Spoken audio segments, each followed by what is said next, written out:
You walk up to a machine bolted to a wall. You slide a piece of plastic into a slot. You punch in 4 numbers, and 30 seconds later, cash. Just like that.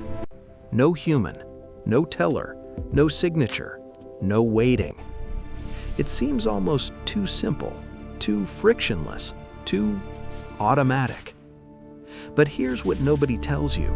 In those 30 seconds, your tiny transaction touches systems spanning multiple countries, triggers dozens of security checks, bounces through networks that carry trillions of dollars every single day, and it all has to resolve correctly in the time it takes you to check your phone.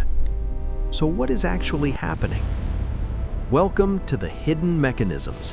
Today, we pull apart the ATM.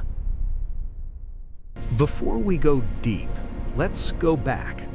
The first ATM, or automated teller machine, was installed on June 27, 1967, outside a Barclays Bank branch in Enfield, England.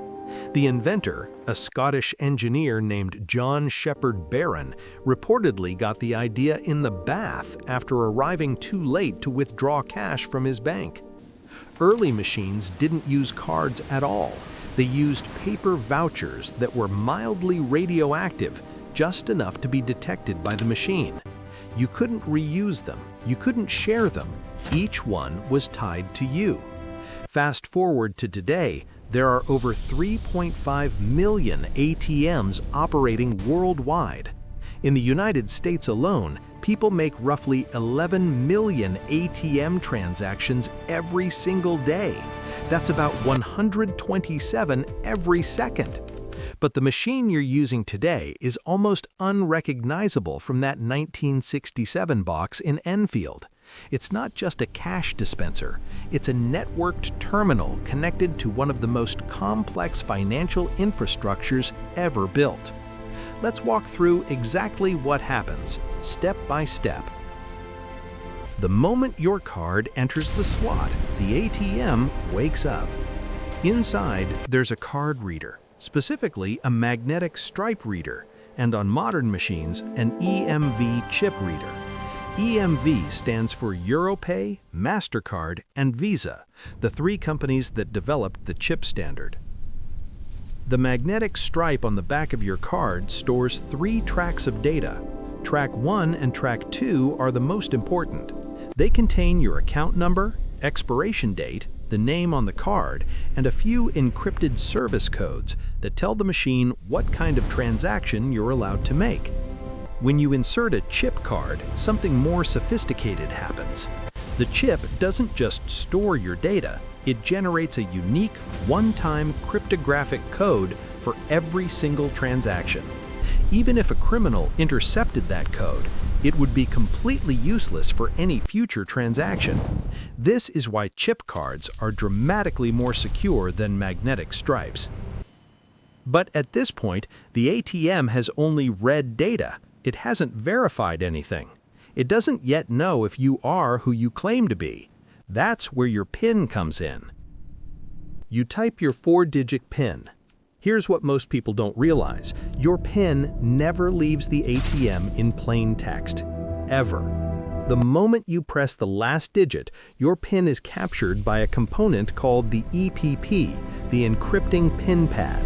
This is a tamper-resistant module built directly into the keypad. The second anyone tries to physically open or interfere with it, it's designed to self-destruct its internal memory. The EPP immediately encrypts your PIN using a standard called 3DES, Triple Data Encryption Standard, or increasingly AES, Advanced Encryption Standard. The encrypted PIN block, combined with your card data, forms what's called an authorization request. That request is now ready to travel. This is where things get genuinely extraordinary. Your encrypted authorization request leaves the ATM and travels, usually over a private leased line, a VPN tunnel, or in some cases a cellular connection, to the ATM acquirer. This is typically the bank or financial institution that owns and operates that specific ATM. The acquirer's systems package your request and route it to an interbank network. In the United States, the big ones are Visa, MasterCard, Star, Pulse, and NYCE. These networks are the invisible highways of the financial world, purpose-built, redundant, and extraordinarily fast. Now here's where it gets interesting. The network has to figure out where to send your request. It looks at your card's BIN, your bank identification number, the first 6 to 8 digits of your card number. Those digits tell the network exactly which financial institution issued your card. Your request is routed in milliseconds to your bank's authorization server, wherever in the world that server physically sits. Your bank's system receives the request, decrypts it, and begins its checks. Your bank's authorization engine is running a battery of checks simultaneously, and they happen so fast they feel instantaneous, but there's a lot happening under the hood. First, PIN verification. Your bank checks the encrypted PIN against what it has on file. On most modern systems, the PIN is never actually decrypted at the bank. Instead, both sides use the same encryption key to produce a matching hash. If the hashes match, the PIN is correct. Your actual PIN is never exposed anywhere in this chain. Second, account status. Is your account open? Is it frozen? Has it been flagged for suspicious activity? Is the card reported stolen? Third, balance and limits. Does your account have enough funds? Have you already hit your daily withdrawal limit? Your bank sets these limits, typically between $300 and $1,000 for standard accounts, to protect you in case your card is ever compromised. Fourth, fraud scoring. This is the one most people have no idea about. Behind the scenes, your bank is running your transaction through a real-time fraud detection model, an algorithm increasingly powered by machine learning that assigns your transaction a risk score. It's looking at things like, is this the right country? Is this a usual time of day for you? Is this the right type of merchant? Does this amount match your patterns? If anything looks off, the system can flag the transaction, decline it, or even trigger an alert to you. All of this, every single check, happens in under 2 seconds.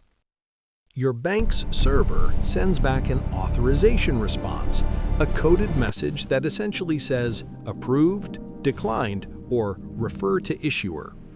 That response travels back through the exact same network chain, issuer to network to acquirer to ATM, in another fraction of a second. The ATM receives the response code, and if it's approved, the machine now instructs its most mechanical component to do its job. This is the part that feels like magic, and it's almost entirely mechanical. Inside every ATM is a component called the Cash Dispenser Module, or CDM. It contains a series of cassettes, removable cartridges loaded with stacks of bills. A typical ATM might hold between $10,000 and $200,000 in cash at any given time, depending on its location and usage. When the dispense command is received, a series of friction rollers and transport belts pull individual bills from the cassette, one at a time. As each bill moves through the mechanism, it passes through a series of sensors. These sensors check for thickness to catch double feeds or stuck bills, optical imaging to verify the denomination, ultraviolet detection to spot counterfeit currency, and magnetic ink detection because genuine US bills contain magnetic ink that has a specific signature. Bills that fail any check are automatically routed to a reject bin inside the machine. The ones that pass, they're counted, stacked, and delivered to the cash tray, the little slot you reach into without thinking twice. Here's something most people never think about. The transaction isn't actually complete when you take your cash. What you just experienced was an authorization, a real-time promise. The actual movement of money between your bank and the ATM operator happens later in a process called settlement. Each night, the ATM acquirer sends a batch file of all the day's transactions to the interbank networks. Those networks reconcile and match every transaction with the issuing banks.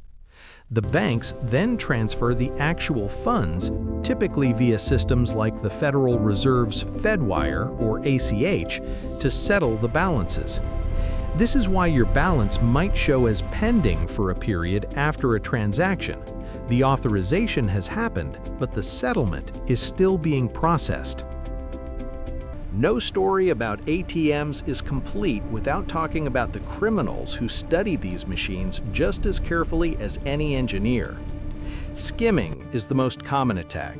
Criminals install a thin overlay on the card reader to copy magnetic stripe data, and sometimes a tiny camera or fake keypad to capture your PIN. You can often detect them by wiggling the card reader. Genuine readers don't move. Shimming targets chip cards.